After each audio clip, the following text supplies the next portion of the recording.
Troisième référendum sur l'indépendance en Nouvelle-Calédonie. Le non à l'indépendance est massif. Plus de 96% des voix selon les résultats définitifs, mais avec une chute record du taux de participation selon des résultats. Plus de 180 000 électeurs étaient appelés aux urnes. La Nouvelle-Calédonie reste française. Aux États-Unis, au moins 83 morts dans les tornades qui ont frappé le centre et le sud du pays. Un bilan toujours provisoire. L'État du Kentucky est le plus touché. On compte des dizaines de disparus. Beaucoup de maisons sont entièrement détruites. Le président américain Joe Biden qualifie ce ravage de tragédie. Samuel Eto'o est le nouveau président de la Fédération camerounaise de football. L'ancien international débutera son mandat avec la CAN, la Coupe d'Afrique des Nations. Bienvenue à vous tous et merci d'être avec nous. Référendum ce dimanche sur l'indépendance en Nouvelle-Calédonie. Le non est très largement en tête selon des résultats désormais officiels. Plus de 96% des voix, mais l'abstention est massive. Troisième consultation dans le cadre de l'accord de Nouméa, signé en 1998, processus unique de décolonisation. Les deux premiers votes ont été remportés par le non avec un score en baisse entre 2018 et 2020 de 57% à 53%. Cette fois, en raison de la pandémie, les indépendantistes du FLNKS ont refusé de participer. Ils ont appelé au boycott et c'est une victoire écrasante pour le non à l'indépendance. Les précisions de William Cromwell, journaliste de Nouvelle-Calédonie La Première. Le non va l'emporter, même si les résultats définitifs ne sont pas encore proclamés. Depuis le début des dépouillements, il est à plus de 60%, jusque dans les communes indépendantistes. Les loyalistes s'en réjouissent, mais certains s'inquiètent aussi déjà, car 41,6% de participation, c'est un électeur sur deux, moins d'un électeur sur deux. Et cela veut dire que certains de ces électeurs qui se sont abstenus peuvent être des loyalistes. Donc une baisse de la mobilisation loyaliste en même temps qu'une non-mobilisation des indépendantistes. Les indépendantistes, eux, évidemment, s'en réjouissent. Leur appel à la non-participation a été très bien entendu, très bien appliqué. Et cela fait un argument de plus pour eux, pour la contestation devant les Nations Unies. Reste que ce troisième référendum pour la sortie de l'accord de Nouméa n'a pas du tout clarifié la situation politique calédonienne. Loin de là. Le gouvernement devait s'y attendre quand il a proposé un nouveau référendum, mais cette fois autour d'un projet en juin 2023. Il n'est pas sûr que ce rendez-vous soit maintenu.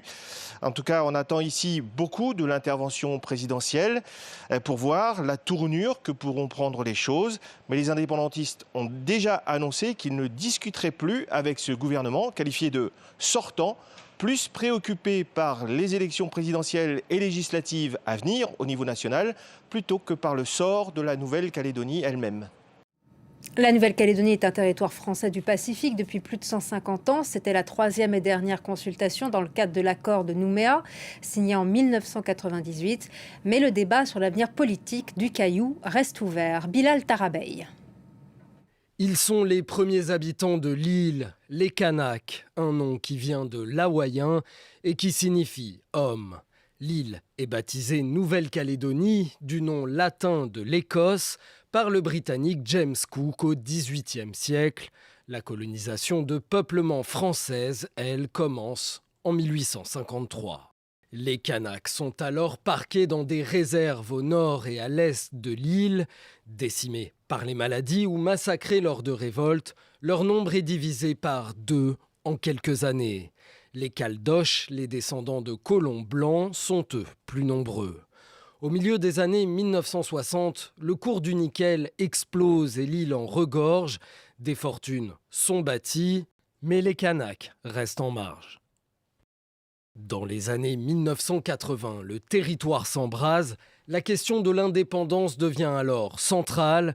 Deux camps s'affrontent violemment, les loyalistes caldoches et les indépendantistes kanaks.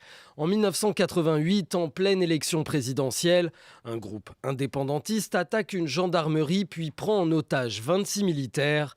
19 kanaks et 6 gendarmes seront tués dans les différentes opérations. Quelques semaines plus tard, le principe d'un référendum d'autodétermination de l'île est adopté lors des accords de Matignon.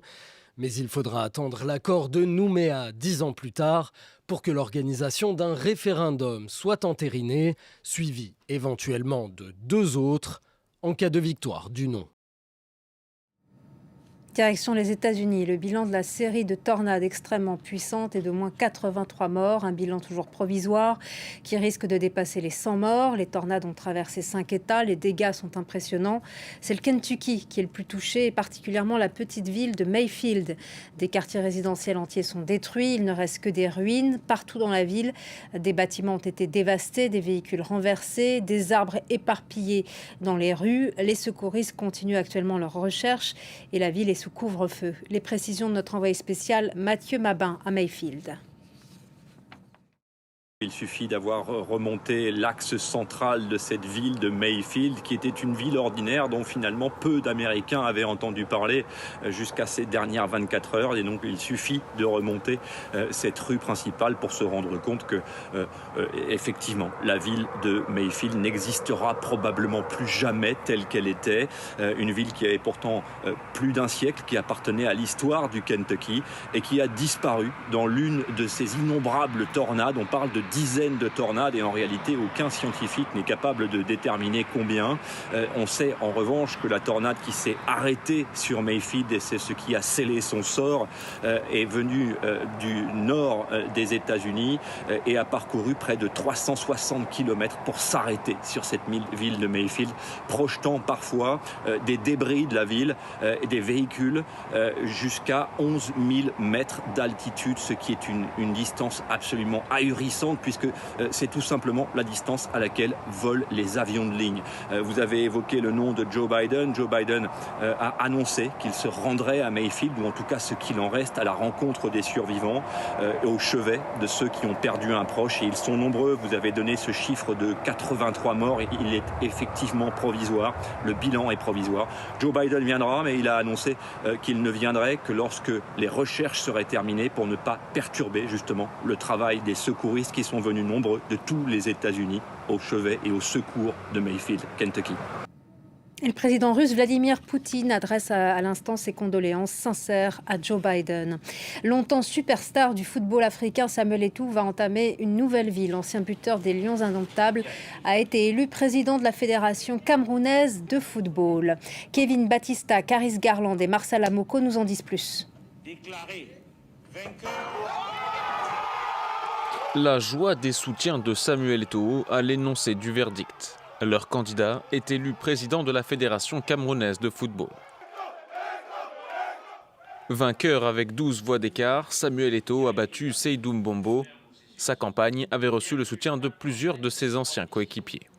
Je pense que c'est une grosse satisfaction pour Samuel et pour tous les footballeurs en fait. Parce qu'aujourd'hui, on dit souvent que les footballeurs n'ont pas leur place dans l'administration.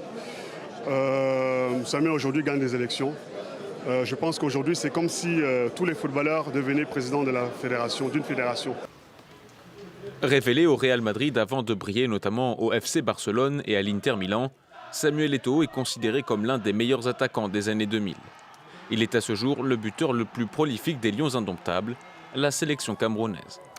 Sur les réseaux sociaux, l'ancien joueur dit vivre avec cette élection le moment le plus fier de sa vie. Parmi ses promesses de campagne, développer le football féminin et lutter contre la corruption, des actions attendues par ses soutiens.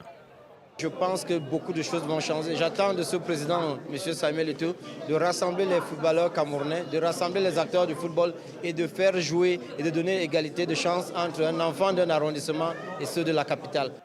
Le mandat de Samuel Eto'o doit durer 4 ans. Des dossiers urgents l'attendent déjà. Le Cameroun doit notamment accueillir la Coupe d'Afrique des Nations en janvier prochain. L'an dernier, la compétition avait été reportée à cause de la pandémie de Covid-19. Et c'est la fin de ce journal. Merci à vous tous de votre attention. L'information continue sur France 24 en français, en anglais, en arabe et en espagnol et sur son site internet france24.com. Merci à vous tous.